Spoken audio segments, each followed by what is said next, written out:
목을 보여라. 씨바지로 들어온 첫날 밤, 대감은 느닷없이 그 말 한마디를 내뱉었습니다. 연화는 영문도 모른 채 떨리는 손으로 저고리 깃을 살짝 내렸습니다. 그 순간 대감의 눈이 크게 떠졌습니다. 놀란 것인지 두려운 것인지 방 안에는 설명할 수 없는 침묵이 내려앉았습니다. 그런데 이 집에는 아무도 입 밖에 내지 않는 비밀이 하나 있었습니다. 오늘도 이야기가 계속될 수 있도록 구독과 좋아요로 응원의 마음을 보태주세요. 자, 그럼 오늘도 감동적인 옛날 이야기 지금 바로 시작합니다. 때는 조선 중엽 한양에서 이틀길을 달려야 닿는 경기 고을 양천에 홍대감댁이 있었습니다. 홍대감의 본명은 홍재원이었고 젊은 시절에는 과거에 장원 급제하여 조정에서도 손꼽히는 인재였습니다. 그러나 지금은 벼슬을 내려놓고 고향 양천에 내려와 한적하게 지내는 노인이었습니다. 사람들은 그를 홍대감이라 불렀고 그 집안을 양천 홍씨 가문의 기둥이라 여겼습니다. 홍대감 댁은 마을에서 가장 크고 번듯한 기와집이었습니다. 소슬대문 위에는 홍씨 가문의 문패가 반듯하게 걸려 있었고 안채와 사랑채 사이에는 오래된 은행나무 한 그루가 서 있었습니다. 나무의 둘레가 어른 셋이 팔을 벌려 감싸야 할 만큼 굵었으니 그 집안의 내력이 얼마나 오래되었는지 짐작이 가는 대목이었습니다. 그러나 그 번듯한 겉모습과는 달리 홍대감 댁 안에는 오래된 슬픔이 하나 있었습니다. 대를 이을 아들이 없었습니다.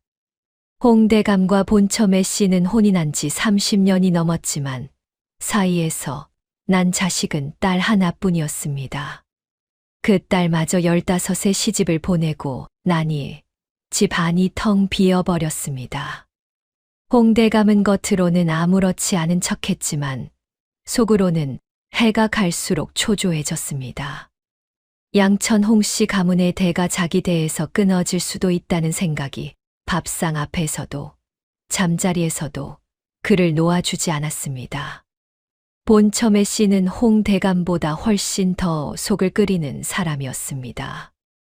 매 씨는 남편보다 6살 아래였지만 성격만큼은 훨씬 단단하고 서늘한 여자였습니다. 이목구비가 날카롭고 눈빛이 차가워서 처음 보는 사람들은 그 앞에서 괜히 몸이 움츠러들곤 했습니다. 시어머니를 모셔야 할 때도 마을 부녀들과 어울려야 할 때도 매 씨는 항상 흠잡을 데 없이 단정했습니다. 그러나 그 단정함 뒤에 칼날 같은 속마음이 숨어 있다는 것을 아는 사람은 드물었습니다. 씨바지를 드려야겠소. 어느 해 가을 매 씨가 남편에게 먼저 말을 꺼냈습니다. 홍대감은 말없이 찻잔을 내려놓았습니다. 내가 낳지 못하는 것이라면 다른 여자를 데리는 수밖에 없지 않소. 가문의 대가 끊기면 그게 더 수치스러운 일이오. 매 씨의 목소리에는 떨림이 없었습니다. 오래전부터 결심해 온 말을 꺼내는 사람의 목소리였습니다. 홍대감은 오랫동안 아무 말도 하지 않았습니다. 그러더니 천천히 고개를 끄덕였습니다. 그것이 허락의 표시였습니다. 그해 겨울이 지나고 이듬해 봄, 매 씨는 직접 발품을 팔아 씨바지를 구해왔습니다. 연화였습니다. 옛날 옛적 양천에서 하루 길을 더 들어간 산골 마을 석화동에 연화라는 처녀가 살고 있었습니다. 연화의 아버지는 연화가 5살 때 갑자기 죽었습니다. 병이 든 것도 아니었고 사고를 당한 것도 아니었습니다. 어느 날 밤 집을 나간 아버지가 그대로 돌아오지 않았고 사흘 뒤에 마을 비싼 기슭에서 싸늘한 주검으로 발견되었습니다.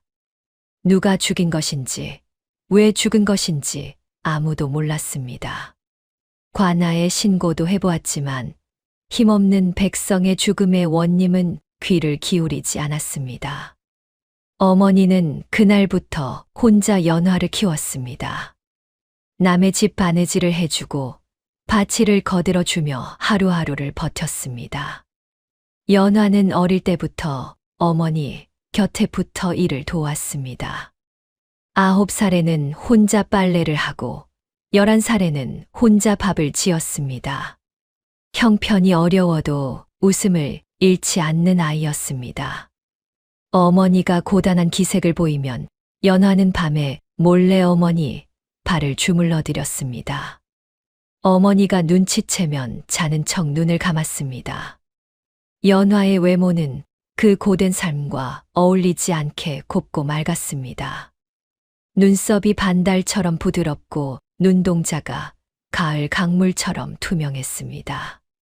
마을 어른들은 연화를 볼 때마다 고개를 흔들었습니다.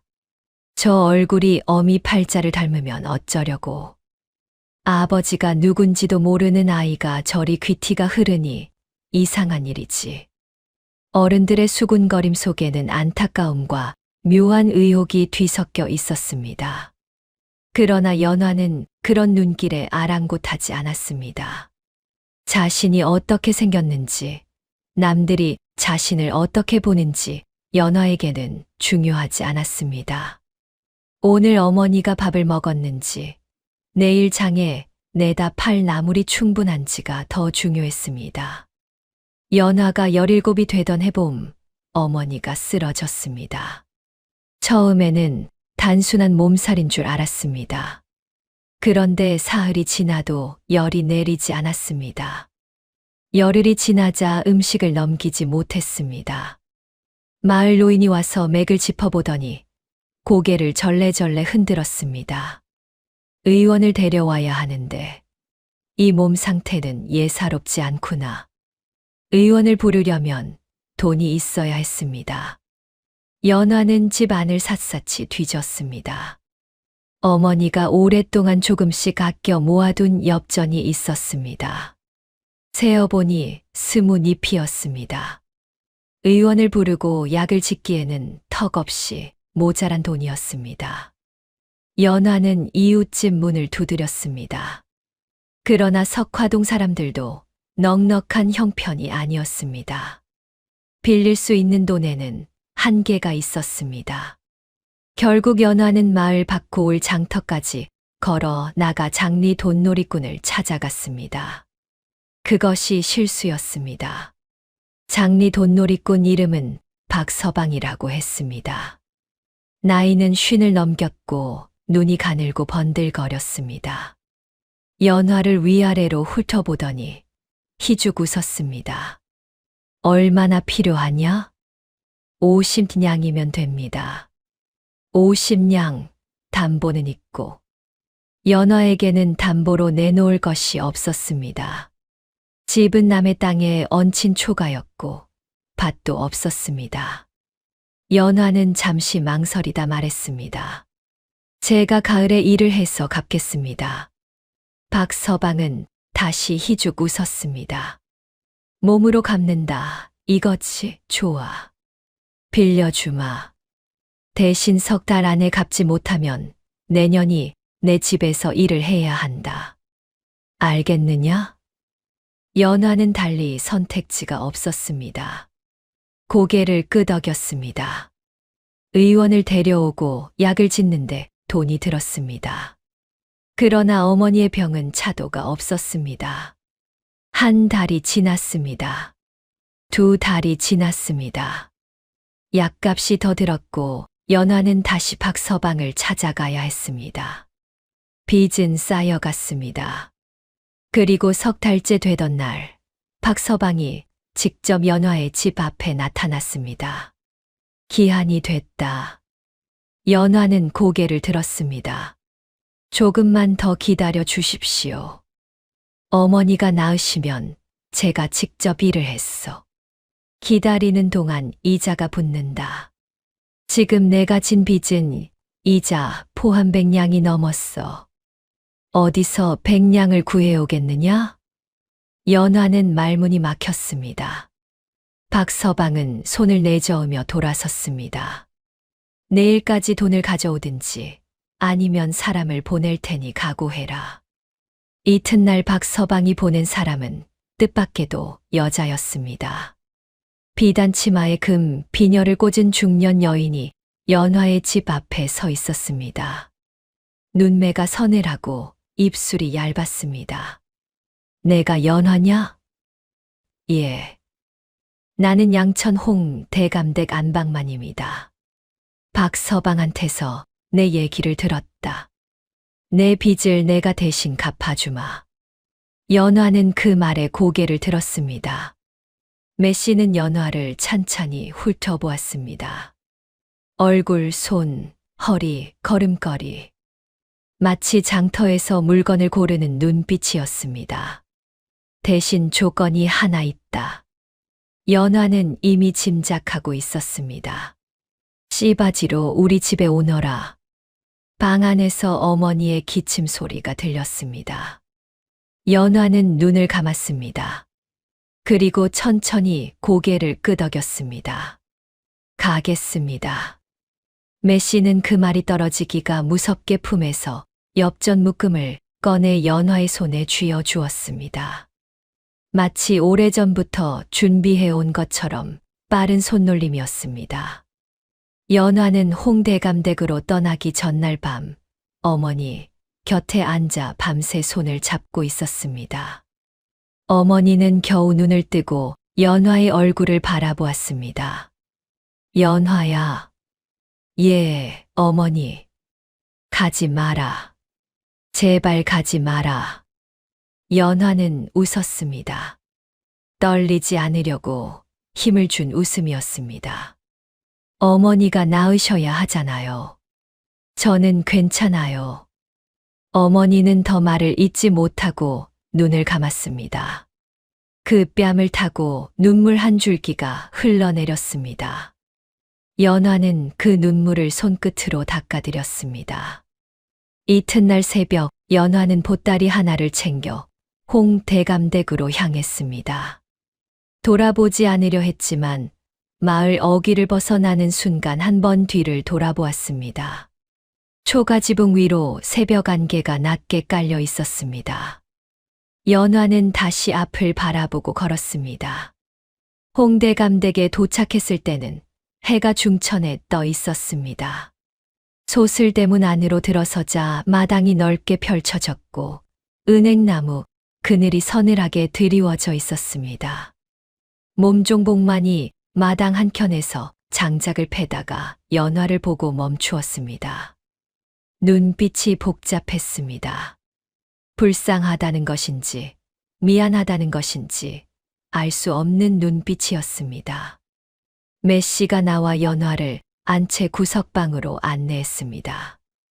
방은 좁고 햇볕이 들지 않았습니다. 집자리 하나와 낡은 이불 한 채가 전부였습니다. 여기가 내 방이다. 행동을 조심하고 입을 조심하고 눈을 조심해라. 매씨는 문 앞에 서서 연화를 내려다보며 말했습니다. 내년이 아들을 낳지 못하면 그날로 장터에 내다 팔겠다. 연화는 고개를 숙였습니다. 명심하겠습니다. 매씨는 더 말하지 않고 돌아섰습니다. 문이 닫히자 방 안에 어둠이 내려앉았습니다. 연화는 집자리 위에 앉아 무릎을 끌어안았습니다. 울지 않으려고 이를 악물었습니다. 그날 저녁 홍대감이 연화의 방을 찾아왔습니다. 등잔 하나가 방 안을 희미하게 밝히고 있었습니다. 대감은 방 안으로 들어와 문을 닫더니 연화 앞에 자리를 잡고 앉았습니다.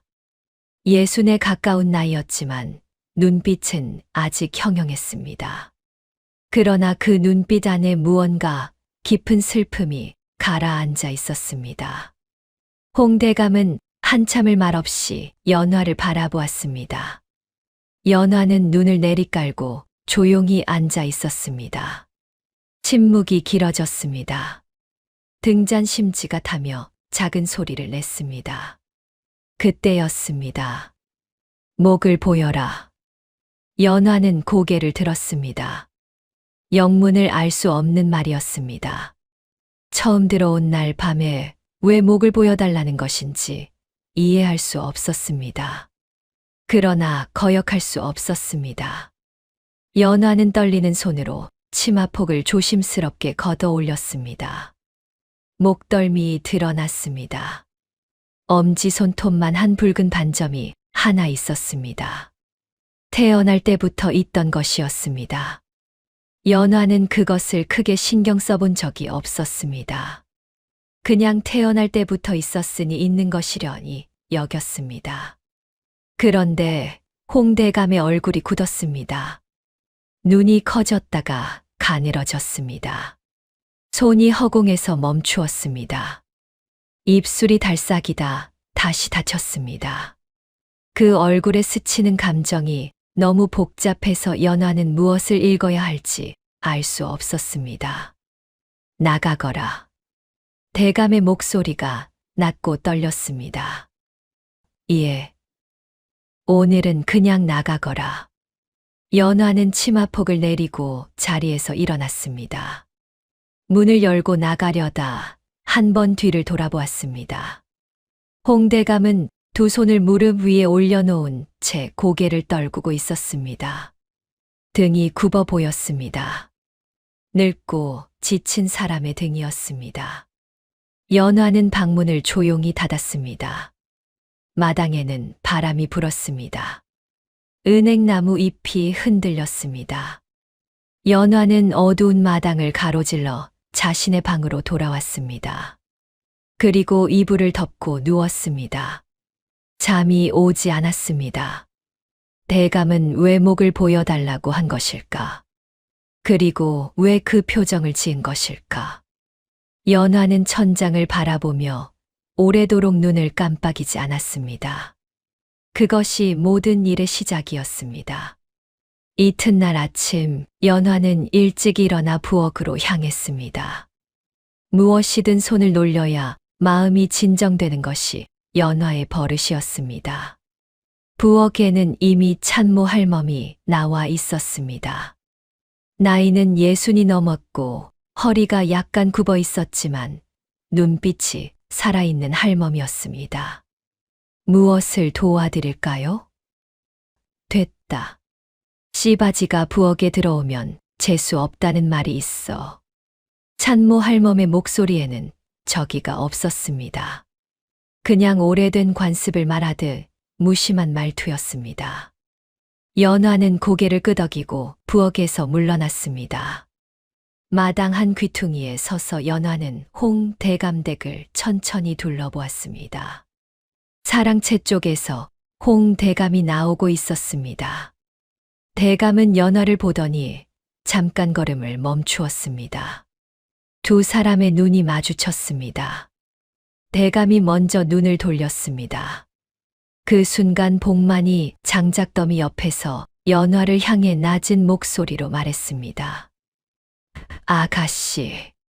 연화가 돌아보자 복만이 주위를 살피더니 작게 속삭였습니다. 이 집에서 오래 살고 싶으면 한 가지만 명심하시오. 무엇입니까? 눈에 보이는 것을 다 본 채 하지 마시오. 귀에 들리는 것을 다 들은 채 하지 마시오. 복만은 그 말을 남기고 장작더미를 지고 안으로 들어갔습니다. 연화는 그 뒷모습을 바라보며 생각했습니다. 이 집에 대체 무엇이 있는 것일까? 그날 저녁 매씨가 연화를 안방으로 불렀습니다. 앉아라. 연화가 자리를 잡고 앉자 매씨는 연화 앞에 앉아 찻잔을 들었습니다. 어젯밤에 대감 나리가 그냥 돌아오셨다고 들었다. 연화는 아무 말도 하지 않았습니다. 대감 나리가 왜 그냥 돌아오셨는지 내년이 알겠느냐? 모르겠습니다. 매씨의 눈이 가늘어졌습니다. 대감 나리가 무슨 말씀을 하시던가? 연화는 잠깐 망설였습니다. 그냥 나가라 하셨습니다. 그 외에는? 없습니다. 매씨는 잠시 연화를 뚫어지게 바라보다가 찻잔을 내려놓았습니다. 좋다. 앞으로 대감 나리를 모시고 난 뒤에는 내게 반드시 보고해라. 무슨 말씀을 하셨는지, 무슨 행동을 하셨는지 알겠느냐? 예. 연화는 고개를 숙였습니다. 그러나 속으로는 이상하다고 생각했습니다. 아내가 남편을 감시하는 것인가? 아니면 자신을 감시하는 것인가? 방으로 돌아오는 길에 연화는 사랑채 앞을 지나쳤습니다. 사랑채 창문에 불빛이 새어나오고 있었습니다. 안에서 홍대감이 혼자 앉아 있는 것이 창호지에 어른거렸습니다. 대감은 손에 무언가를 들고 있었습니다.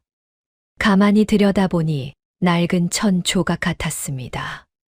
그것을 두 손으로 받쳐 들고 한참을 바라보는 모습이었습니다. 그 뒷모습이 연화의 눈에 오래 남았습니다. 며칠이 지났습니다. 연화는 홍대감 댁의 생활에 조금씩 익숙해졌습니다. 아침에 일어나 마당을 쓸고 빨래를 하고 매씨의 눈치를 살피며 하루를 보냈습니다. 씨바지라는 이름이 붙어 있었지만 실상은 몸종과 다를 바가 없었습니다. 아니, 어쩌면 몸종보다 더 낮은 위치였습니다. 몸종은 주인에게 함부로 다루어지면 울거나 항의라도 할 수 있었지만 씨바지는 그조차 할 수 없었습니다. 연화는 그 사실을 알면서도 내색하지 않았습니다.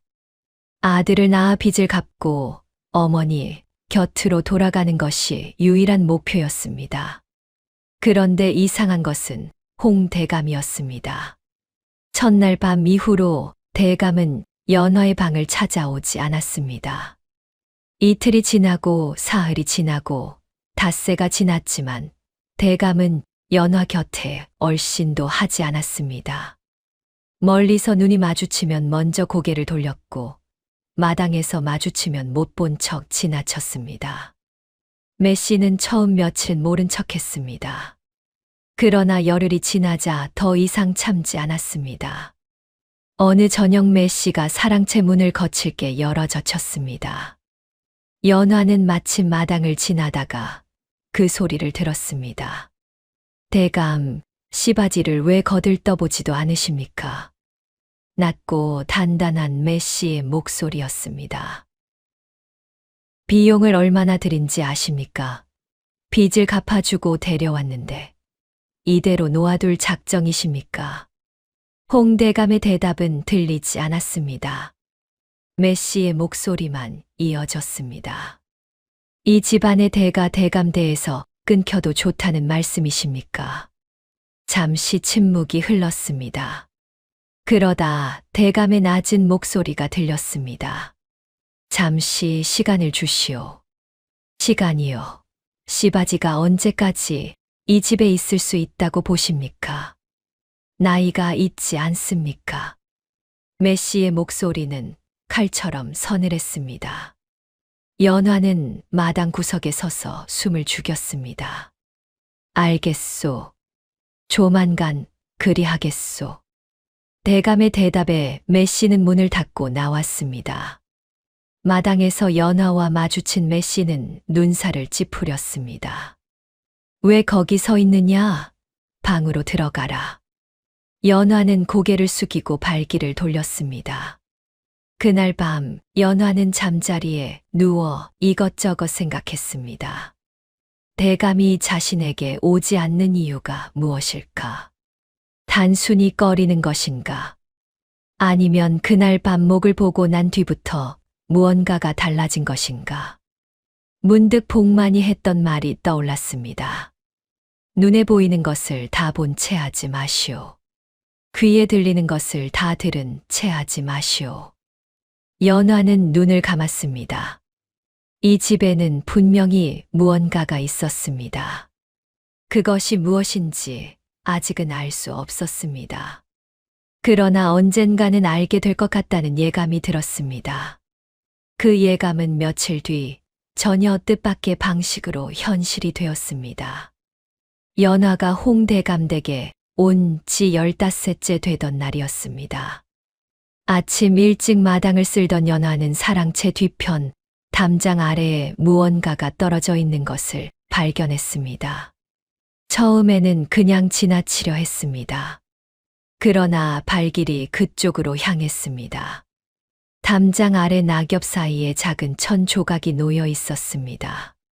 색이 발에 원래 빛깔을 알 수 없었지만 귀퉁이에 정성스럽게 수놓은 문양이 보였습니다. 연꽃 문양이었습니다. 실이 낡아 일부 풀려 있었지만 섬세한 손길이 느껴지는 바느질이었습니다.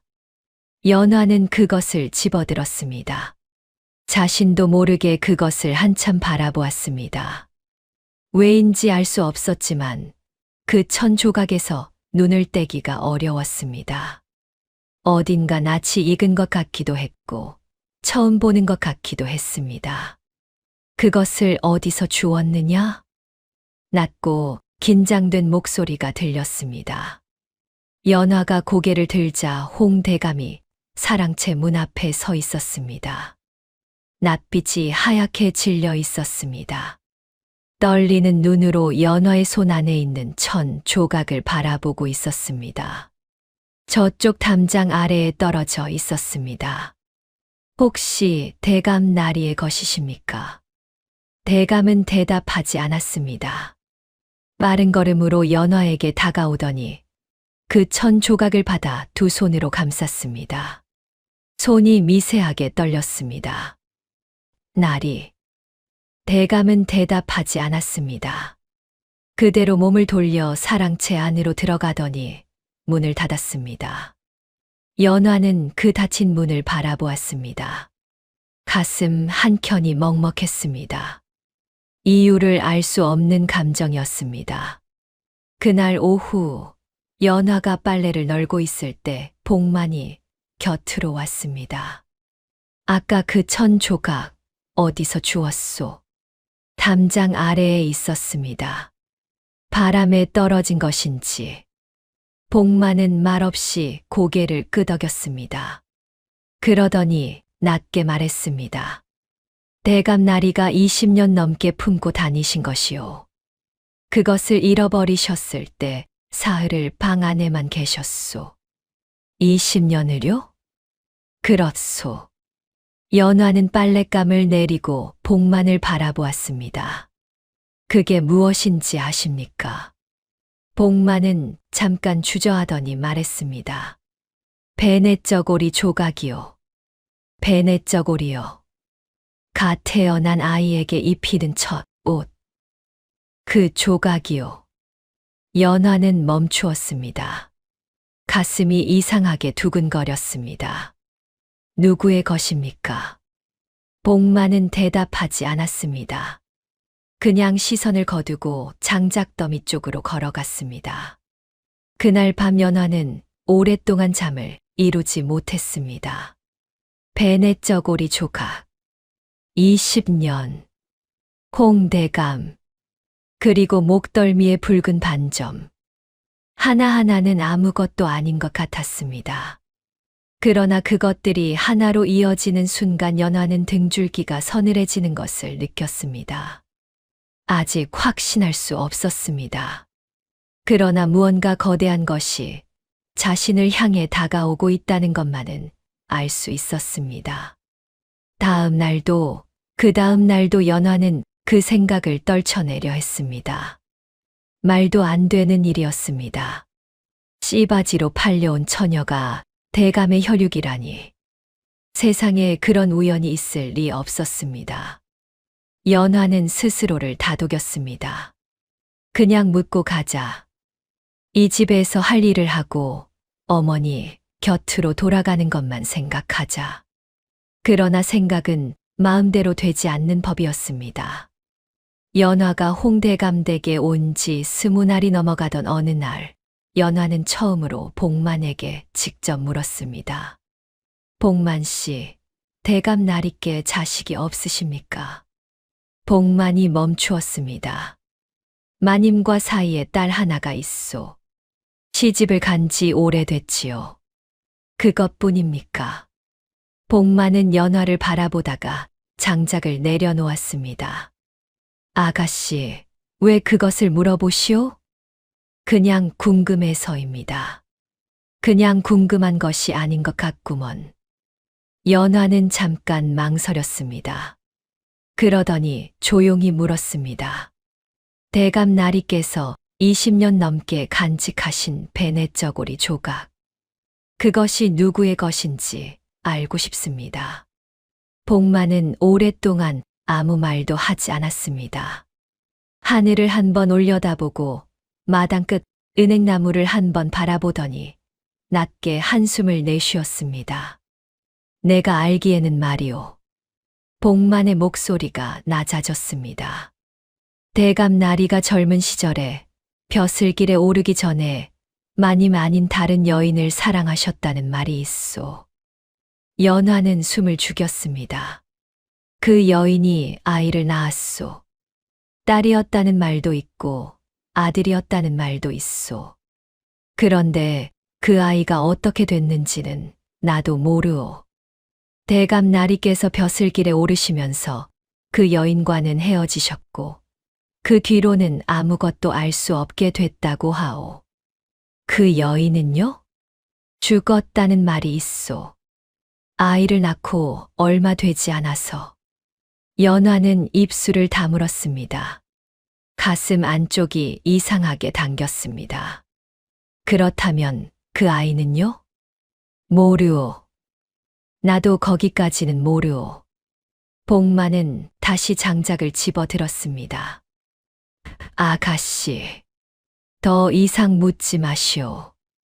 알면 알수록 위험한 것이 있는 법이오. 연화는 그 말에 더 이상 입을 열지 않았습니다.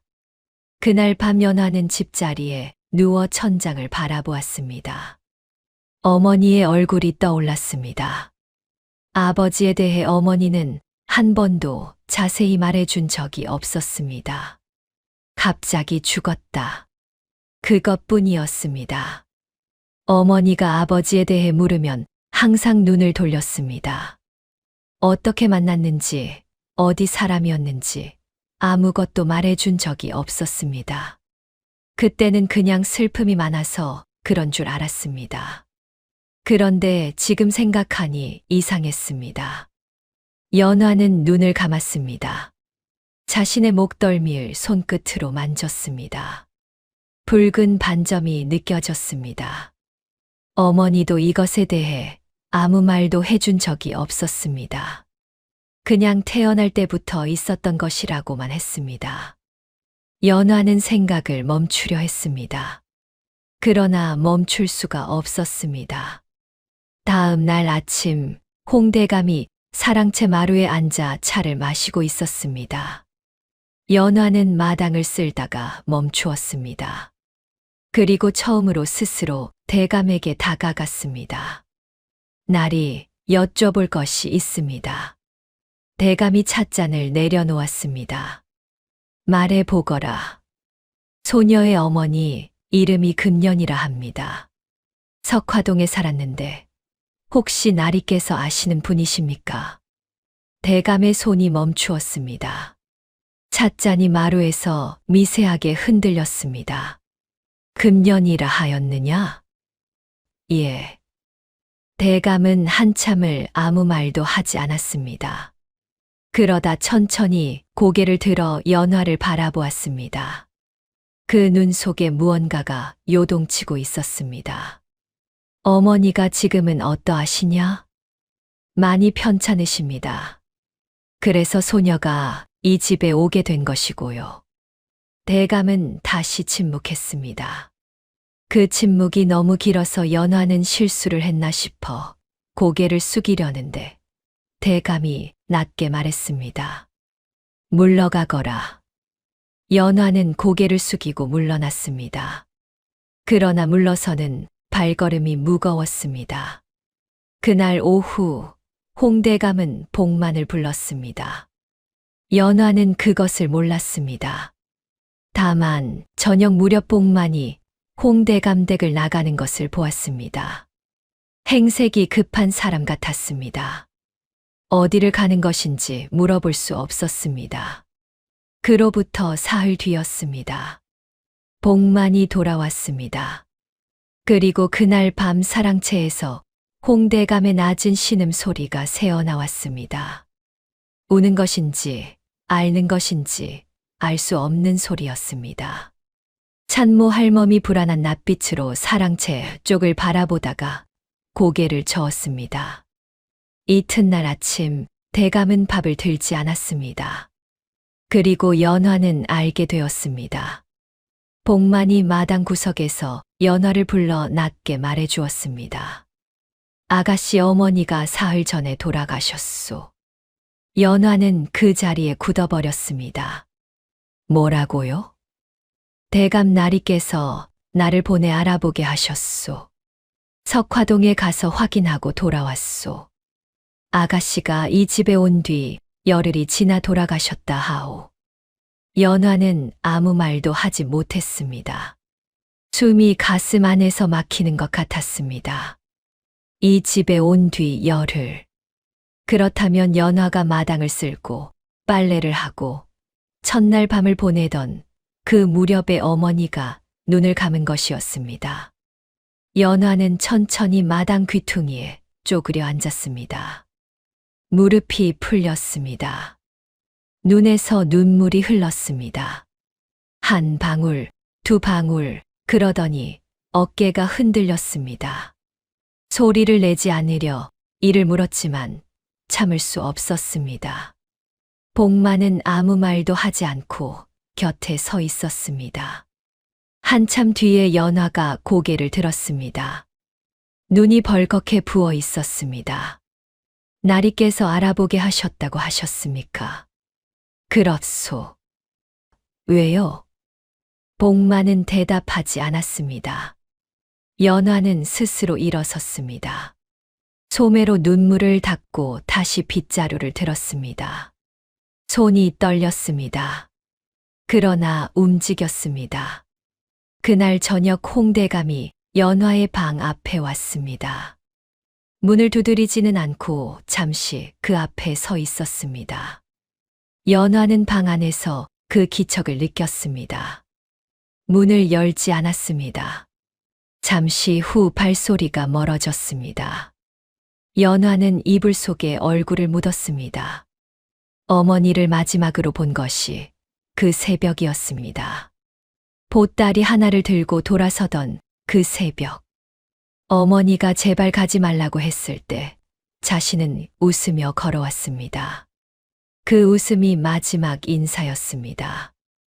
연화는 소리 없이 울었습니다.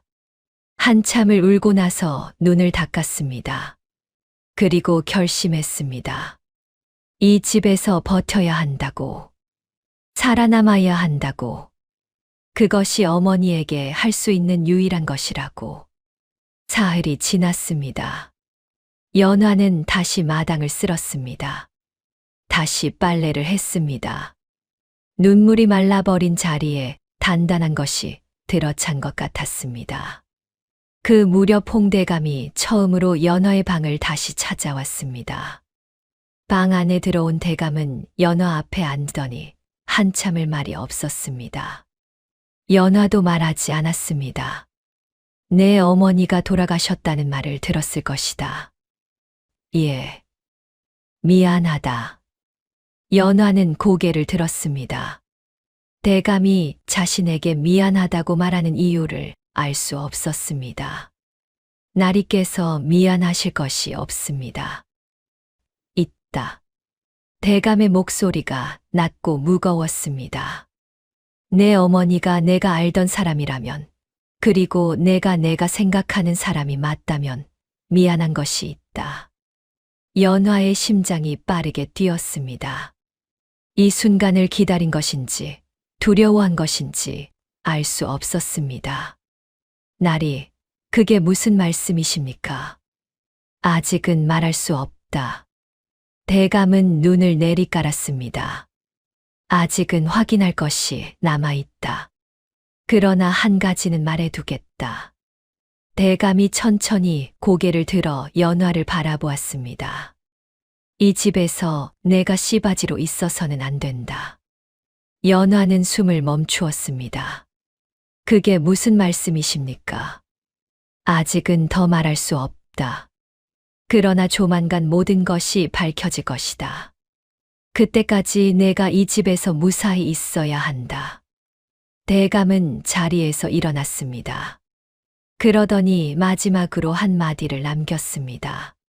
마님에게는 아무 말도 하지 마라. 알겠느냐?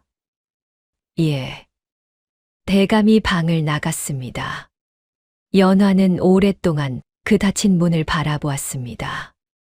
이 집에서 씨바지로 있어서는 안 된다. 그 말이 무엇을 뜻하는 것인지 연화는 알 것 같으면서도 감히 확신할 수 없었습니다. 그날 밤부터 상황이 미묘하게 달라지기 시작했습니다. 홍 대감은 연화의 방을 매일 찾아왔습니다. 그러나 하는 일이 없었습니다. 그냥 앉아서 이야기를 나누었습니다. 연화의 어린 시절 이야기, 석화동에서의 생활, 어머니와 함께했던 시간들. 대감은 그것을 조용히 들었습니다. 묻지 않아도 연화가 먼저 말했습니다. 어디선가 이것을 말해야 한다는 느낌이 들었습니다. 어머니가 가끔씩 한양 이야기를 했습니다. 한 번도 가보지 못한 곳인데 꼭 아는 것처럼 이야기하셨어요. 경복궁이 어떻게 생겼는지, 한강이 얼마나 넓은지. 그랬느냐? 어머니가 한양을 가보신 적이 있으신 걸까요? 대감은 대답하지 않았습니다. 잠시 먼 곳을 바라보다가 낮게 말했습니다. 그 이야기는 나중에 해주마. 나중에요? 때가 되면. 연화는 그 말이 무엇을 의미하는지 생각하며 잠드는 날이 많아졌습니다. 그러던 어느 날 아침 매씨가 연화를 불렀습니다. 대감 나리가 요즘 내 방에 자주 드신다는 말이 있던데. 예. 매씨의 눈이 가늘어졌습니다. 무슨 이야기를 하시더냐? 소녀의 지난 이야기들을 들어주셨습니다. 지난 이야기, 씨바지 주제의 지난 이야기를 나눈다는 게 무슨 말이냐? 연화는 고개를 숙였습니다. 소녀도 이상하다 생각합니다. 그러나 나리께서 들으시겠다 하시니 어쩔 수 없었습니다. 매씨는 잠시 연화를 뚫어지게 바라보았습니다. 그러더니 차갑게 말했습니다. 한 달이다. 한 달 안에 소식이 없으면 너는 이 집에서 나가는 것이다. 연화는 말없이 고개를 끄덕였습니다. 방으로 돌아오는 길에 연화는 입술을 깨물었습니다. 한 달. 시간이 얼마 남지 않았습니다. 대감이 말했습니다. 조만간 모든 것이 밝혀질 것이라고. 그러나 조만간이 언제인지 알 수 없었습니다. 연화는 그날 저녁 대감이 왔을 때 처음으로 직접 물었습니다. 나리, 소녀가 언제까지 기다려야 합니까? 대감은 멈추었습니다. 마님이 뭐라 하시더냐? 한 달 안에 소식이 없으면 내보내겠다 하셨습니다. 대감은 한참을 생각하더니 말했습니다. 알겠다. 곧 결판을 내마. 어떻게 결판을 내신다는 것입니까? 대감은 대답 대신 품에서 무언가를 꺼냈습니다. 낡은 천 조각이었습니다. 연꽃 문양이 수놓인 그것이었습니다. 이것을 본 적이 있느냐? 연화는 그것을 바라보았습니다. 담장 아래에서 주웠던 바로 그것이었습니다. 예. 전에 마당에서 주웠습니다.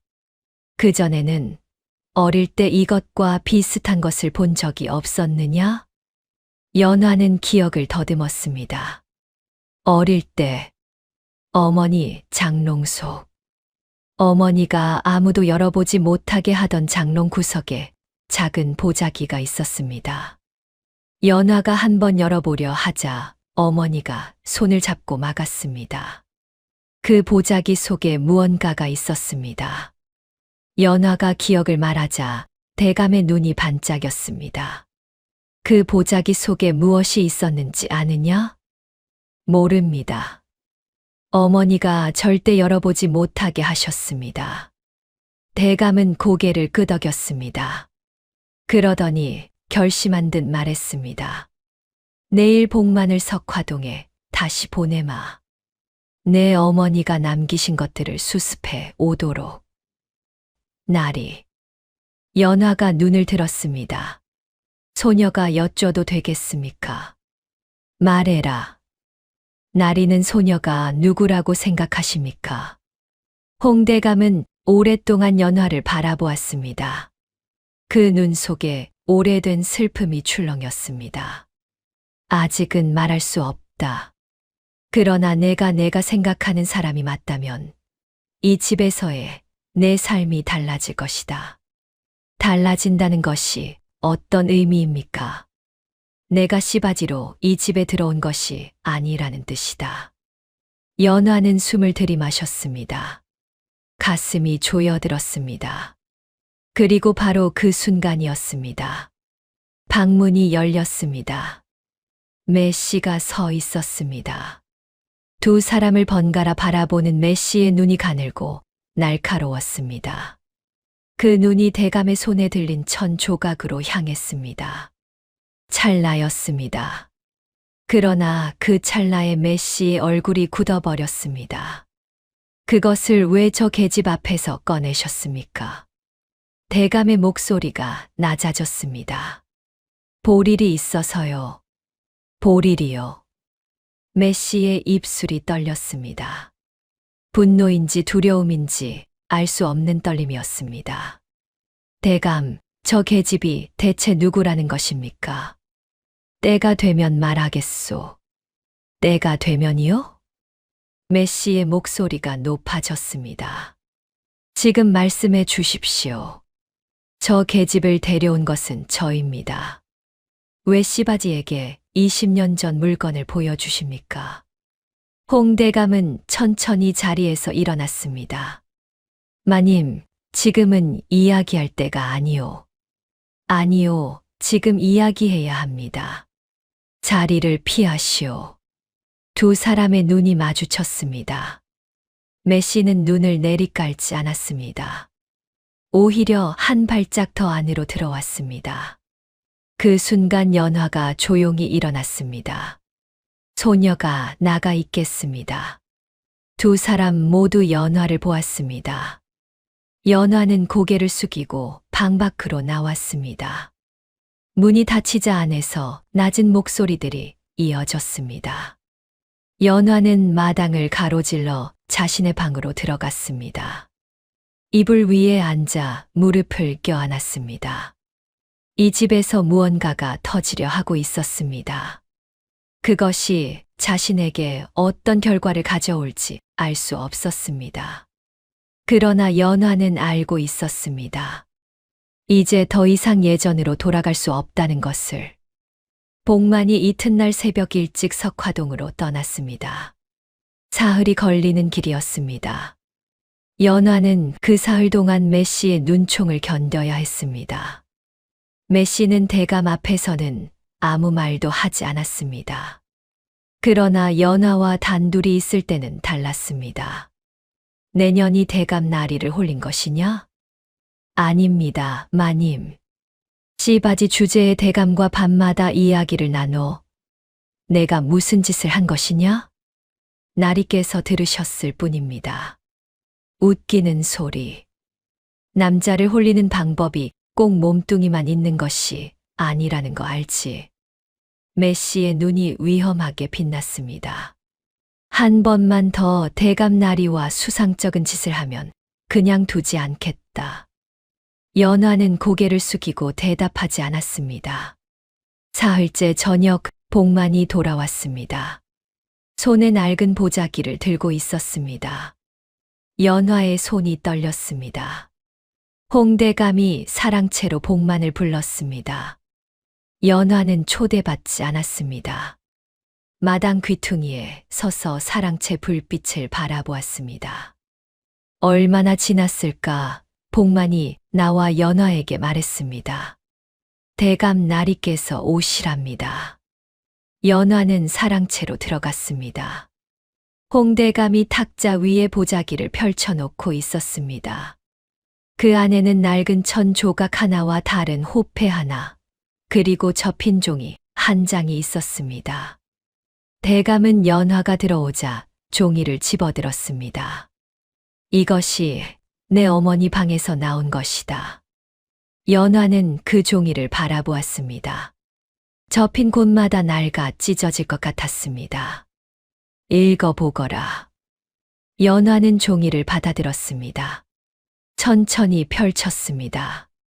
어머니의 필체였습니다. 서툴고 힘없는 글씨였지만 분명히 어머니의 손으로 쓴 것이었습니다. 연화는 읽기 시작했습니다. 내 딸 연화에게. 너는 내 딸이지만 내가 낳은 딸이 아니다. 연화는 멈추었습니다. 눈이 떨렸습니다. 다시 읽었습니다. 내 딸 연화에게. 너는 내 딸이지만 내가 낳은 딸이 아니다. 너를 낳은 어미는 나와 어릴 때부터 함께 자란 친구였다. 이름은 금년이었고 마음이 깊고 다정한 사람이었다. 금년은 22살에 아이를 낳고 얼마 되지 않아 열병으로 죽었다. 죽기 전에 나에게 이 아이를 맡기며 부탁했다. 이 아이의 아비는 양반이고 벼슬길에 오른 사람이다. 내가 이 아이를 데리고 살거든 제발 그 사람 근처에는 가지 말아달라고. 아이가 그 집안에 들어가면 화를 입을 것이라고. 그래서 나는 너를 데리고 석화동으로 숨어들었다. 수십 년을 버텼다. 그러나 이제 내 몸이 다했다. 너에게 이것을 남긴다. 너의 목덜미의 붉은 반점은 내 아비도 알고 있는 것이다. 언젠가 때가 되면 내가 스스로 판단하거라. 연화의 손이 떨렸습니다. 종이가 바들바들 흔들렸습니다. 나리. 연화의 목소리가 갈라졌습니다.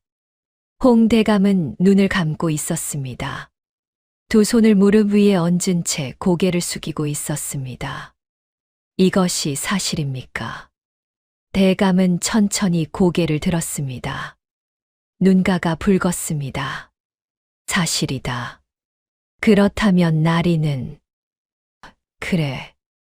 내가 내 아비다. 방 안에 침묵이 내려앉았습니다. 등잔 심지가 가늘게 타들어갔습니다. 은행나무 잎이 바람에 흔들리는 소리가 들렸습니다. 연화는 한참을 아무 말도 하지 못했습니다. 머릿속이 하얘졌습니다. 씨바지로 들어온 집의 주인이 자신의 아버지라는 것. 그 말이 현실로 느껴지지 않았습니다. 그러면 소녀는 내가 이 집 핏줄이다. 대감의 목소리가 낮고 무거웠습니다. 그러나 아직 이 사실을 밝힐 수 없다. 마님이 알게 되면 내가 위험에 처할 것이다. 때를 기다려야 한다. 때라 하시면요? 확실한 증표가 필요하다. 이 편지 하나만으로는 부족하다. 이 집에서 쓸 수 있는 증인과 증표를 모아야 한다. 연화는 입술을 깨물었습니다. 그때까지 소녀는 씨바지로 있어야 합니까? 대감은 말없이 고개를 끄덕였습니다.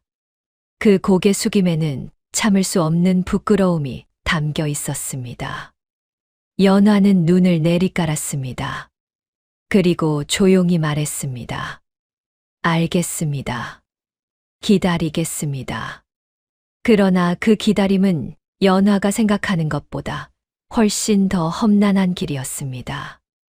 메시는 무언가를 눈치채고 있었습니다. 확신은 없었지만 그 눈빛이 달라졌습니다. 연화를 바라보는 눈에 단순한 저기가 아닌 두려움 같은 것이 섞여들었습니다. 메시는 그 두려움을 더욱 거친 말로 덮으려 했습니다. 오늘 아침 마당 청소는 왜 이 모양이냐. 연화가 마당을 쓸고 난 직후였습니다. 낙엽 한 장 없이 깨끗하게 치웠다고 생각했는데 메시는 귀퉁이 한 곳을 발로 가리켰습니다. 저기 봐라. 저게 청소한 것이냐? 다시 하겠습니다. 연화는 말없이 빗자루를 들었습니다. 메시는 그것을 지켜보다가 더 들어가 버렸습니다. 찬모 할멈이 부엌 앞에서 그 모습을 보고 혀를 찼습니다. 불쌍하기도 해라. 없는 흠 잡으려고 눈에 불을 켜고 다니시니. 연화는 대꾸하지 않았습니다.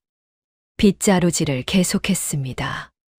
그런데 그날 오후 예상치 못한 일이 벌어졌습니다. 메시의 친정에서 조카가 찾아왔습니다. 이름은 최도련이라 했고 나이는 30이 좀 넘어 보였습니다. 체구가 크고 목소리가 컸습니다. 홍대감댁 사랑채의 자리를 잡더니 술부터 들이켰습니다. 복만이 연화에게 귀띔해 주었습니다. 저 도련이 이 집에 오면 항상 말썽이 생기오. 조심하시오. 어떤 말썽입니까? 눈에 차는 여자를 보면 그냥 두는 법이 없소. 연화는 고개를 끄덕이고 되도록 사랑채 근처를 피했습니다. 그러나 저녁 무렵 연화가 물동이를 이고 마당을 가로지르는데 최도련이 사랑채 마루에 걸터 앉아 있다가 연화를 발견했습니다. 야, 거기 서봐. 연화는 걸음을 멈추지 않았습니다. 씨바지 아이가 맞지? 야, 말 안 들려? 발소리가 가까워졌습니다. 연화는 걸음을 빠르게 했습니다. 그러나 최도련이 먼저 길을 막았습니다. 왜 이렇게 도망을 가? 나 무섭냐? 연화는 고개를 숙이고 조용히 말했습니다. 비켜 주십시오. 물이 무겁습니다. 물을 내려놓으면 되지. 잠깐 얼굴이나 보자. 연화는 고개를 들지 않았습니다. 분부를 거역하기 어렵습니다만 소녀는 마님의 명으로 지금 이 물을 안채로 가져가야 합니다. 마님께 허락을 받으시면 뵙겠습니다. 최도련이 멈추었습니다. 마님이라는 말에 기가 꺾인 듯 했습니다. 메시는 친정 조카에게도 만만한 사람이 아니었습니다. 연화는 그 틈을 타 빠르게 안채로 들어갔습니다. 부엌 안에서 찬모 할멈이 연화를 보더니 혀를 찼습니다. 봤소? 잘 빠져나왔구먼. 어르신 덕입니다. 찬모 할멈이 낮게 웃었습니다. 아가씨는 보통 아이가 아니야. 처음 왔을 때부터 알아봤어. 연화는 잠깐 그 할멈을 바라보았습니다. 어르신, 한 가지 여쭤봐도 되겠습니까? 뭔데? 이 집에 오래 계셨습니까? 40년이 넘었지. 대감 나리가 혼인하시기 전부터. 연화의 눈이 반짝였습니다. 그렇다면 대감 나리가 젊으셨을 때도 아시겠군요. 찬모 할멈이 눈썹을 올렸습니다. 알지. 왜? 나리께서 젊으셨을 때 혹시 마님 아닌 다른 여인과 가까이 지내신 적이 있었는지 아십니까? 찬모 할멈이 물동이에서 손을 멈추었습니다. 연화를 한참 바라보더니 낮게 물었습니다. 아가씨, 왜 그것을 묻소? 궁금해서입니다. 궁금해서라고? 할멈은 잠시 주위를 둘러보더니 목소리를 낮추었습니다. 있었지. 혼인하기 전에 사랑했던 여인이 있었다는 말이 있어. 나도 직접 본 것은 아니고 흘러들은 이야기지만 그 여인이 어떻게 됐는지 아십니까? 죽었다는 말이 있었어.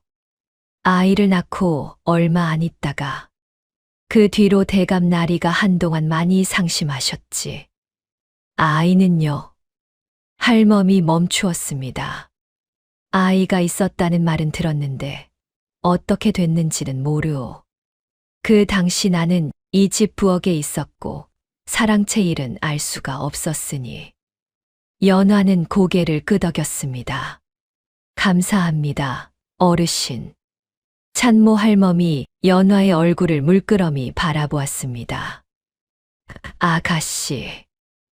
혹시. 아닙니다. 연화는 미리 대답하고 부엌을 나왔습니다. 그러나 가슴이 빠르게 뛰었습니다. 찬모 할멈도 알고 있었습니다. 아이가 있었다는 것을. 이것이 나중에 증인이 될 수 있었습니다. 연화는 조용히 계획을 세우기 시작했습니다. 며칠 뒤 연화는 홍 대감에게 말했습니다. 날이 증인이 있습니다. 증인. 찬모 할멈께서 40년 넘게 이 집에 계셨습니다. 나리께서 젊으셨을 때 다른 여인이 있었다는 것을, 그리고 아이가 있었다는 것을 알고 계십니다. 대감의 눈이 조금 밝아졌습니다. 할멈이 그것을 말해줄 수 있겠느냐? 저에게는 말해주셨습니다. 나리께서 직접 부탁하신다면 더 확실히 말씀해 주실 것입니다. 대감은 잠시 생각하더니 고개를 끄덕였습니다. 그리고 어머니의 편지와 이 1000조각이 있습니다. 연화가 탁자 위에 그것들을 놓았습니다. 편지 속에 소녀의 목덜미 반점에 대한 내용이 있습니다. 그리고 이 1000조각이 소녀의 베네쩌고리에서 잘라낸 것이라면 나머지 반쪽이 어딘가에 있어야 합니다. 대감이 눈을 크게 떴습니다. 그렇다. 나머지 반쪽은 내가 갖고 있다. 대감이 품에서 1000조각을 꺼냈습니다. 연화가 가져온 것과 연꽃 문양이 절반씩 나뉘어 있었습니다. 두 조각을 맞붙이자 완전한 연꽃 한 송이가 되었습니다. 연화는 그것을 바라보았습니다. 눈이 뜨거워졌습니다. 두 조각이 완벽하게 맞습니다. 대감도 그것을 바라보았습니다. 오랫동안 말이 없었습니다. 그러더니 낮게 말했습니다. 이것만으로는 부족하다. 마님이 부정할 것이다. 더 확실한 것이 필요하다. 무엇이 더 필요합니까? 관아의 기록이다. 내 어미가 아이를 낳았다는 기록. 아이의 출생과 관련된 공문이 어딘가에 있어야 한다. 연화는 생각했습니다. 어디서 구할 수 있습니까? 내 어미가 살던 마을의 관아에 가면 호적 기록이 있을 것이다. 그러나 그것을 꺼내오는 것이 쉽지 않다. 복만 씨가 다시 가면 어떻겠습니까? 복만 혼자로는 어렵다. 관아 서리에게 뇌물을 써야 할 수도 있다. 얼마나 필요합니까? 대감은 잠시 망설이다 말했습니다. 그것은 내가 해결하마. 내가 걱정할 일이 아니다. 연화는 고개를 끄덕였습니다. 그러나 속으로는 생각했습니다. 시간이 얼마 남지 않았다고. 메시가 한 달이라고 했습니다. 이제 절반이 지났습니다. 그리고 그때 최도련이 문제를 일으켰습니다. 어느 저녁 연화가 방 안에 있는데 문이 벌컥 열렸습니다. 최도련이 술에 취해 서 있었습니다. 눈이 충혈되어 있었고 걸음이 비틀거렸습니다. 여기 있었네. 찾았다. 연화는 자리에서 일어섰습니다. 도련님, 씨바지 방에 들어오시는 것은? 씨바지면 어때? 우리 이모가 쓰라고 사온 거잖아. 내가 좀 먼저 쓰면 안 돼. 연화는 뒤로 물러섰습니다. 소리를 지르겠습니다. 질러봐. 이 집에서 누가 너 편 들어주겠어. 최도련이 한 발짝 다가왔습니다. 연화는 방 귀퉁이까지 물러섰습니다. 달리 나갈 곳이 없었습니다. 그때 방문 밖에서 복만의 목소리가 들렸습니다. 도련님, 대감 나리께서 사랑채로 오시랍니다. 최도련이 멈추었습니다. 대감이? 예. 급한 일이 있다 하십니다. 최도련은 연화를 한 번 보더니 혀를 찼습니다. 재수 없게 비틀거리며 방을 나갔습니다. 문이 닫혔습니다. 연화는 벽에 기대 숨을 내쉬었습니다. 손이 떨렸습니다. 복만이 문 너머에서 낮게 말했습니다. 대감 나리께서 실제로 부르신 것은 아니요. 제가 둘러댄 것이요. 감사합니다. 조심하시오. 도련이 이 집에 있는 동안은 혼자 다니지 마시오. 복만의 발소리가 멀어졌습니다. 연화는 문을 안에서 걸어 잠갔습니다. 이튿날 아침 매씨가 연화를 불렀습니다.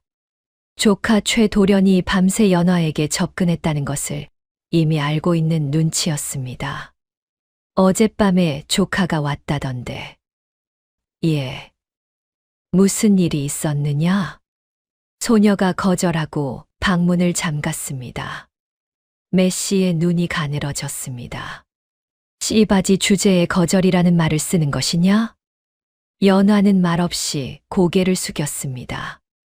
매씨는 한참을 연화를 내려다보다가 말했습니다. 어차피 한 달 기한이 다 됐다.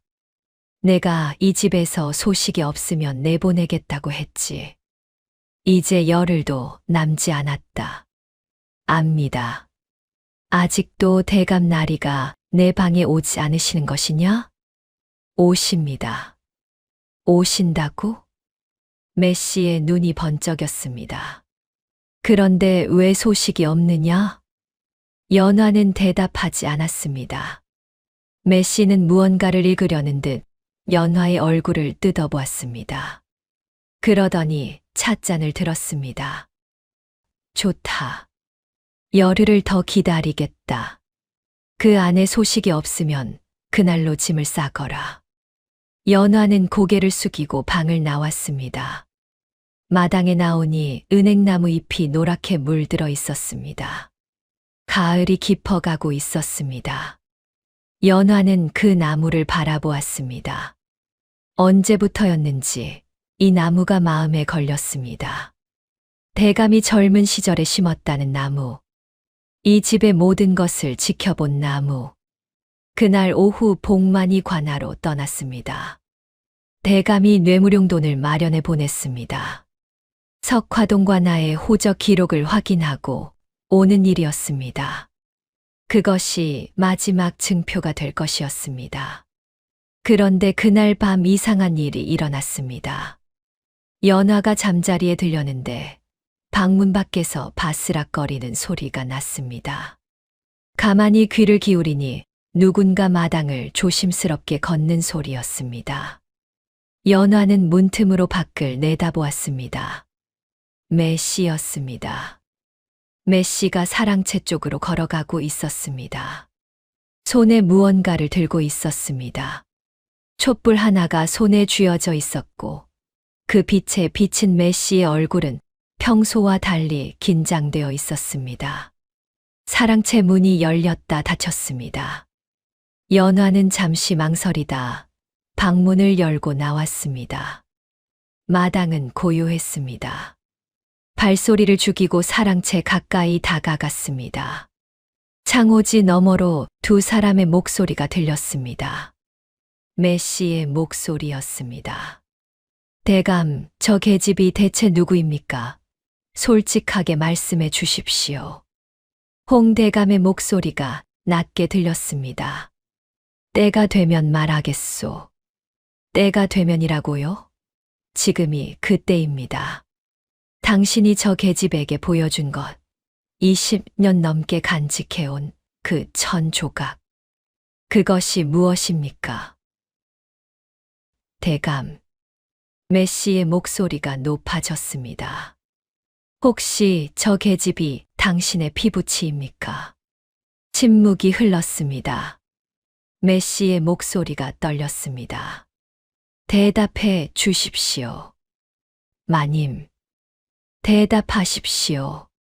그렇소. 연화는 숨을 멈추었습니다.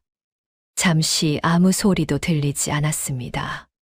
그러다 무언가가 깨지는 소리가 났습니다. 찻잔인 듯 했습니다. 메시의 목소리가 싸늘하게 가라앉았습니다. 당신이 직접 씨바지로 들인 것입니까? 저 계집이 당신 딸인 줄 알면서 씨바지로 들인 것입니까? 내가 들인 것이 아니오. 내가 알기 전에 이미 당신이 데려왔소. 저는 몰랐습니다. 메시의 목소리가 갈라졌습니다. 저는 정말 몰랐다고요. 그런데 당신은 알았으면서 왜 말하지 않았습니까? 왜 그 계집을 그냥 이 집에 두었습니까? 증거를 모아야 했소. 말만으로는. 증거요? 무슨 증거? 저 계집이 당신 핏줄이라는 것을 증명해서 어쩌자는 겁니까? 이 집 상속을 저 계집에게 주겠다는 것입니까? 그런 것이 아니요. 그러면 무엇입니까?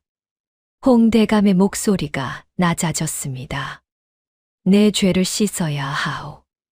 그 아이 어미를 홀로 죽게 내버려 두었소. 그 아이를 20년 넘게 찾지 못했소. 이것은 내가 해야 하는 일이오.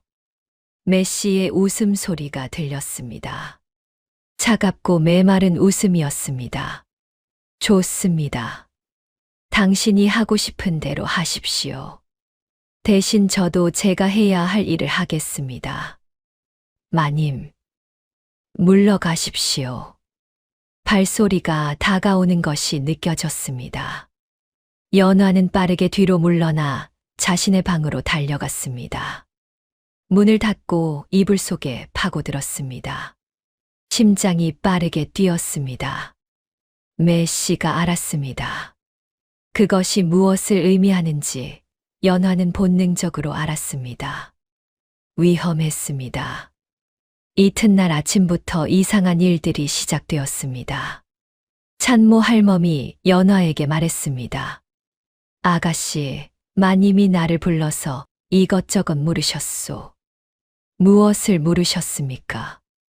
대감 나리의 젊은 시절 이야기를. 그리고 내가 아가씨와 무슨 이야기를 했는지. 연화의 가슴이 내려앉았습니다. 뭐라고 하셨습니까? 아무것도 모른다고 했소. 그런데 마님 눈빛이 심상치 않았소. 아가씨, 빨리 손을 써야 할 것 같소. 그날 오후 메시가 연화를 불렀습니다. 그 얼굴에는 평소의 서늘함 대신 위험한 결의가 담겨 있었습니다. 연화. 처음으로 이름을 불렀습니다. 그것이 오히려 더 섬뜩했습니다. 내일 아침 이 집을 나가거라. 마님, 기한이 아직. 기한은 내가 정하는 것이다. 내일 아침이다. 연화는 메시를 바라보았습니다. 도망치라고. 빨리 도망치라고. 그 눈이 말하고 있었습니다. 그러나 연화는 고개를 끄덕이지 않았습니다. 소녀는 나갈 수 없습니다. 메시의 눈이 가늘어졌습니다. 무슨 소리냐? 소녀에게는 이 집에 있어야 할 이유가 있습니다. 이유, 씨바지 따위가 무슨 이유가 있어? 연화는 눈을 내리깔지 않았습니다. 소녀는 씨바지가 아닙니다. 방 안에 침묵이 흘렀습니다. 메시의 얼굴이 굳었습니다. 지금 무슨 말을 하는 것이냐? 마님께서도 이미 아시지 않습니까? 메시는 일어섰습니다. 키가 연화보다 컸습니다. 그 눈에 차가운 불꽃이 튀었습니다. 감히 이 집에서 이 꼴을 부리겠다는 것이냐? 좋다. 두고 보자. 메시는 방을 나갔습니다. 그리고 그날 밤부터 연화에게 밥이 들어오지 않았습니다. 이튿날도 밥이 없었습니다. 사흘째 되자 찬모 할멈이 몰래 주먹밥을 쥐어 주었습니다. 그것도 들킬까봐 떨면서. 연화는 그것을 받아 먹으며 생각했습니다. 복만이 아직 돌아오지 않았습니다. 관아 기록을 가지고 오면 모든 것이 달라질 것이었습니다. 그때까지 버텨야 했습니다. 나흘째 되던 날 저녁, 메시가 낯선 사람을 데리고 왔습니다. 고을 포교였습니다. 눈이 작고 어깨가 떡 벌어진 사람이었습니다. 저 계집을 잡아가거라. 양반집에 들어와 행패를 부린 죄다. 포교가 연화의 팔을 잡았습니다. 같이 가자. 연화는 저항했습니다. 소녀는 아무 잘못이 없습니다. 이 집 대감 나리께 여쭤보십시오. 대감 나리는 지금 자리를 비우셨다. 안방마님 명이다. 연화는 사랑채 쪽을 바라보았습니다. 대감이 없었습니다. 어디 가셨는지 알 수 없었습니다. 복만도 없었습니다. 찬모 할멈이 부엌 문 앞에서 떨면서 이 광경을 바라보고 있었습니다. 포교가 연화의 팔을 끌었습니다. 연화는 발을 버텼지만 역부족이었습니다. 놓으십시오. 그러나 소리는 마당을 맴돌다 사라졌습니다. 메시는 마루에 서서 그 모습을 차갑게 내려다보았습니다. 조카 최도련이 그 옆에서 팔짱을 끼고 서 있었습니다. 연화는 소슬대문 밖으로 끌려나갔습니다. 그 순간 뒤를 돌아보았습니다. 홍대감댁의 기와지붕이 보였습니다. 은행나무 꼭대기가 보였습니다. 노랗게 물든 잎들이 바람에 흔들렸습니다. 대문이 닫혔습니다. 연화는 이를 물었습니다. 아직 끝나지 않았습니다. 복만이 돌아올 것입니다. 대감이 돌아올 것입니다. 그때까지 버텨야 했습니다. 그러나 고을 관아의 창고 방에 혼자 갇히고 나자 처음으로 두렵다는 생각이 들었습니다. 이 어둠 속에서 혼자였습니다. 어머니가 없었습니다. 그 손이, 그 목소리가, 그 온기가 없었습니다. 연화는 무릎을 끌어안고 앉아 오래도록 눈을 감았습니다. 창고 방은 좁고 냄새가 났습니다. 집더미가 구석에 쌓여 있었고 조그만 창문 하나로 달빛이 희미하게 들어왔습니다. 연화는 그 집더미 위에 앉아 무릎을 안았습니다. 몸이 식어갔습니다. 가을 밤 공기가 차가웠습니다. 얼마나 지났을까요? 달이 높이 떴습니다. 연화는 그 달빛을 바라보다가 어머니의 말이 떠올랐습니다. 어머니는 늘 말했습니다. 어떤 어둠 속에서도 달은 진다. 그리고 해가 뜬다. 그것만 기억하거라. 연화는 눈을 감았습니다. 지금 이 순간 자신이 할 수 있는 것이 무엇인지 생각했습니다. 포교에게 끌려왔습니다. 관아 창고에 갇혔습니다. 대감도 없고 복만도 없습니다. 증거도 아직 모두 갖춰지지 않았습니다. 그러나 연화는 스스로에게 물었습니다. 포기할 것인가? 어머니는 20년을 버텼습니다. 혼자서 아이를 키우며 가난과 싸우며 진실을 가슴에 묻고 버텼습니다. 그 어머니가 죽기 전에 남긴 편지는 연화에게 무엇을 하라는 것이었습니까? 스스로 판단하거라. 연화는 눈을 떴습니다. 차갑게 가라앉은 눈이었습니다. 더 이상 떨리지 않았습니다. 이튿날 아침 관아 서리가 왔습니다. 이름이 무엇이냐? 연화입니다. 어디서 왔느냐? 석화동에서 왔습니다. 양천 홍대감댁에 있었습니다. 서리가 손을 멈추었습니다. 홍대감이라는 이름에 반응하는 것이 느껴졌습니다. 홍대감댁 씨바지라고 들었다. 그 집에서 행패를 부렸다는 신고가 들어왔다. 소녀는 아무 행패도 부리지 않았습니다. 안방마님이 직접 신고했다.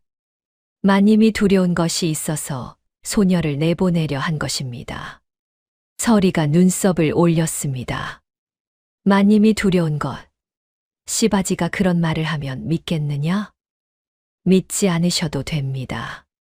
다만 홍대감 나리께 소식을 전해 주십시오. 연화가 관아에 있다고. 서리는 잠시 연화를 바라보다가 무언가를 느꼈는지 고개를 끄덕이고 나갔습니다. 그리고 그날 오후였습니다. 창고 방 문이 열렸습니다. 복만이었습니다.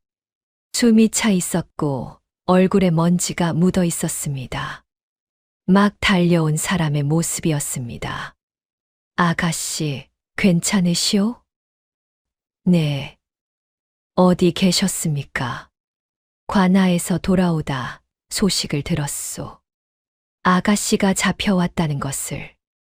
대감 나리도 지금 달려오고 계시오. 연화는 복만의 손을 보았습니다. 무언가를 쥐고 있었습니다. 가져오셨습니까? 복만이 품에서 문서 하나를 꺼냈습니다. 낡은 한지의 관아의 인장이 찍혀 있었습니다. 석화동 관아 호적 기록이요. 금년이라는 여인이 딸을 낳았다는 기록이 있소. 아이의 이름은 연화. 아비 이름란이 비어 있는데 서리에게 물으니 당시 기록관이 양반 쪽 이름을 쓰지 않았다 하오. 그러나 금년이 직접 남긴 메모가 있소. 별지에 붙어 있던 것이요. 연화는 그 별지를 펼쳤습니다. 어머니의 필체였습니다. 아이의 아비는 양천 홍씨 가문의 홍재원이다. 그가 인정하든 하지 않든 이것을 남긴다. 연화는 그것을 한참 바라보았습니다. 어머니는 이 기록을 남겼습니다. 언젠가 딸이 이것을 필요로 할 날이 올 것을 알고 있었습니다. 죽기 전에 편지를 남겼듯이 살아있는 동안에도 기록을 남겨두었습니다. 연화의 눈이 뜨거워졌습니다. 어머니. 소리 없이 불렀습니다. 그때 문 밖에서 발소리가 들렸습니다. 홍대감이었습니다. 낯빛이 굳어 있었습니다. 관아 마당을 빠르게 가로질러 왔습니다. 연화야. 처음으로 이름을 불렀습니다. 그 목소리에 떨림이 있었습니다. 나리. 다쳤느냐? 다치지 않았습니다. 대감은 잠시 연화를 바라보았습니다. 그 눈에 여러 감정이 지나갔습니다. 안도, 미안함, 그리고 결애. 이제 때가 됐다. 대감이 복만을 바라보았습니다. 관아 원님께 면담을 청해라. 예. 복만이 빠르게 움직였습니다. 잠시 후 연화와 홍 대감은 원님 앞에 섰습니다. 원님은 나이가 50 중반이었고 눈이 예리했습니다. 홍 대감의 이름을 듣자 자리를 고쳐 앉았습니다. 홍 대감께서 직접 오셨습니까? 그렇소. 우리 집 안방마님이 이 아이를 잘못 신고했소. 이 아이는 씨바지가 아니요. 원님의 눈썹이 올라갔습니다. 그러면 누구입니까? 홍 대감이 말하기 전에 매씨가 들어섰습니다. 매씨였습니다. 뒤에 조카 최도련을 데리고 왔습니다. 낯빛이 창백했지만 눈빛은 흔들리지 않았습니다. 원님, 제가 직접 왔습니다. 저 계집은 씨바지로 들어온 자인데 주인 집에 행패를 부렸습니다. 엄히 다스려 주십시오. 원님이 홍 대감을 바라보았습니다. 대감의 말씀은 다르군요. 다르오. 내 말을 들어보시오. 홍 대감이 앞으로 나섰습니다. 이 아이는 내 혈육이요. 방 안이 조용해졌습니다. 원님의 눈이 커졌습니다. 매씨의 얼굴이 굳었습니다.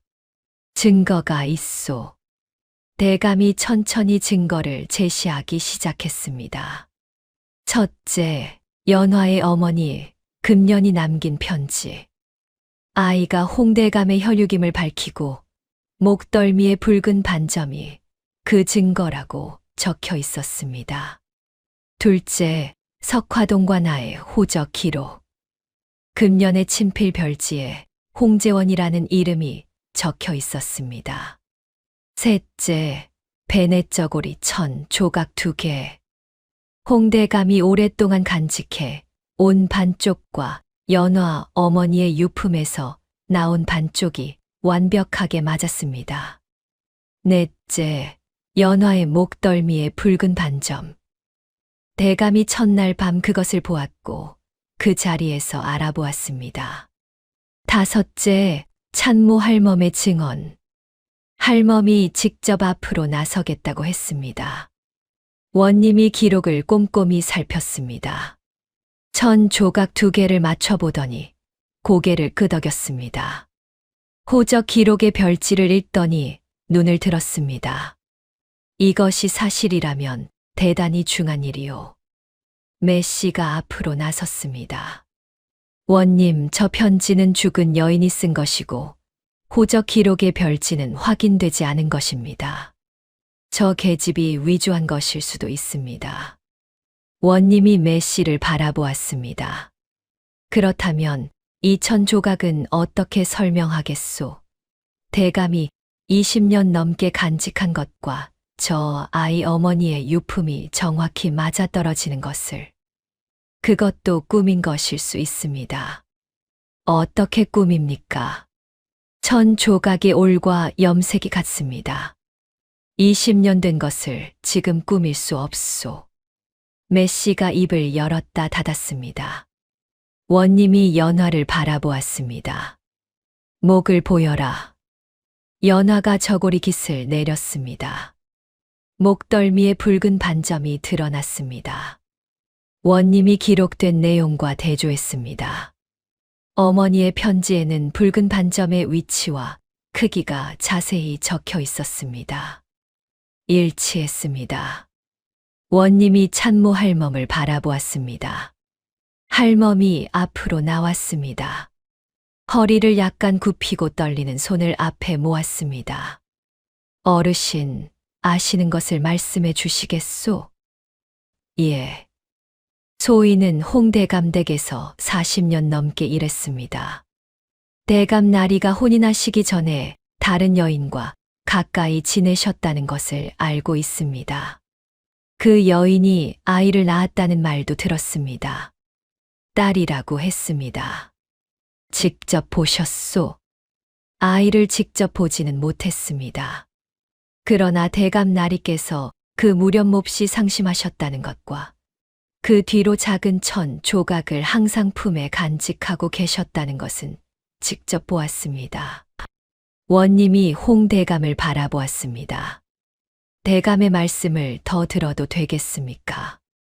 홍대감이 앞으로 나섰습니다. 50년 가까이 살아온 사람이 처음으로 자신의 가장 깊은 곳에 있는 것을 꺼내놓는 얼굴이었습니다. 내가 과거를 준비하던 시절에 금년이라는 여인을 만났소. 신분이 낮은 여인이었지만 마음이 깊고 총명했소.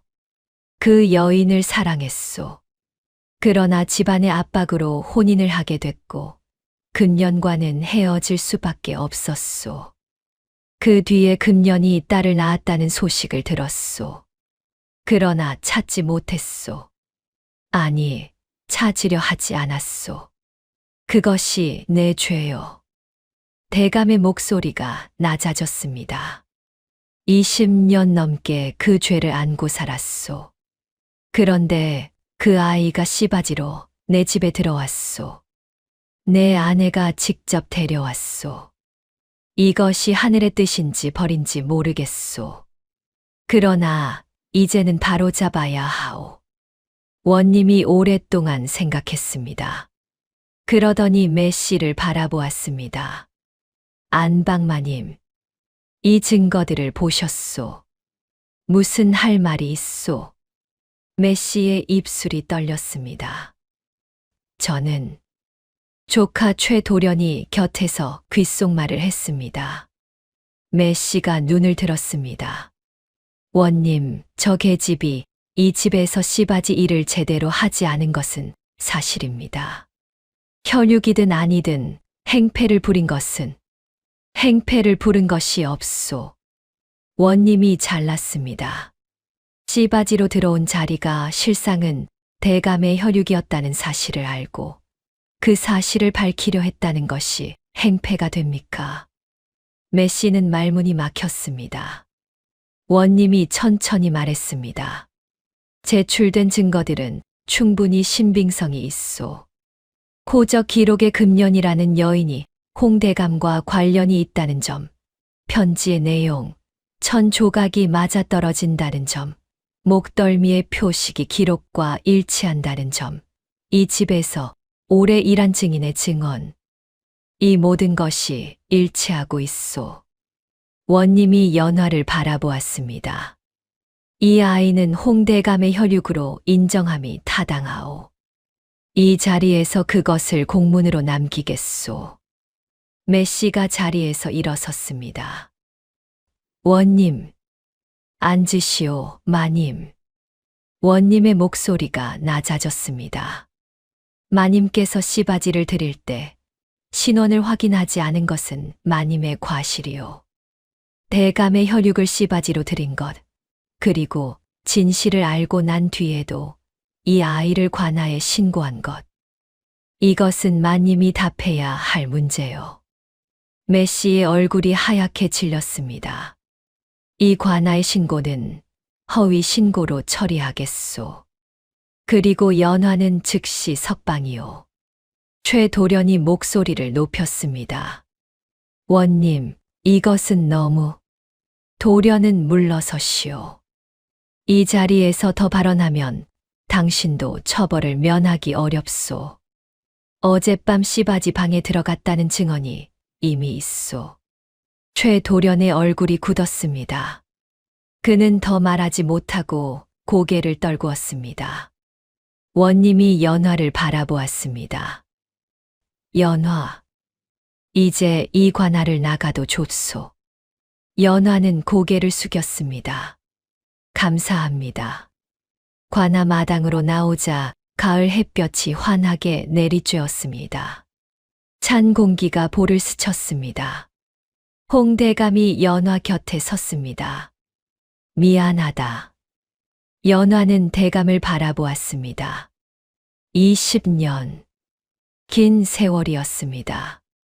이 사람이 20년 전에 용기를 내었다면 어머니가 그렇게 살지 않아도 됐을 것입니다.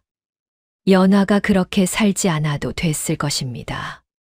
그 원망이 없다고 하면 거짓말이었습니다. 그러나 연화는 천천히 말했습니다. 어머니께서 말씀하셨습니다. 원망은 먼저 자신을 사귄다고. 소녀는 원망 대신 다른 것을 택하겠습니다. 다른 것? 용서입니다. 대감의 눈이 흔들렸습니다. 연화는 다시 말했습니다. 다만 한 가지만 부탁드립니다. 말해라. 어머니의 묘를 제대로 써주십시오. 지금 석화동 뒷산 어딘가에 제대로 된 봉분도 없이 묻혀 계십니다. 대감의 눈가에서 무언가가 번쩍였습니다. 그것은 내가 해야 할 일이다. 반드시 하겠다. 복만이 옆에서 조용히 눈을 닦았습니다. 홍대감 댁으로 돌아오는 길, 은행나무 잎이 바람에 흩날렸습니다. 노란 잎들이 마당 가득 떨어졌습니다. 연화는 그 마당 한가운데 서서 하늘을 올려다보았습니다. 하늘이 높고 맑았습니다. 처음 이 집에 들어오던 날, 소슬대문을 넘을 때 연화는 고개를 숙이고 있었습니다. 씨바지로 들어오는 발걸음이었으니까요. 지금은 고개를 들고 있었습니다. 같은 마당이었습니다. 같은 은행나무였습니다. 그러나 연화가 달라졌습니다. 매 씨는 이후 친정으로 돌아갔습니다. 조카 최도련도 그 집에 다시 발을 들이지 않았습니다. 관아에서의 일이 고울에 퍼지자 매 씨는 더 이상 이 집에서 고개를 들 수 없게 되었습니다. 홍대감은 직접 석화동으로 내려가 금년의 묘를 찾았습니다. 관아 기록을 통해 위치를 파악하고 허물어진 봉분을 새로 다졌습니다. 묘비도 세웠습니다. 비석에는 이렇게 새겼습니다. 이곳에 금년이 잠들다.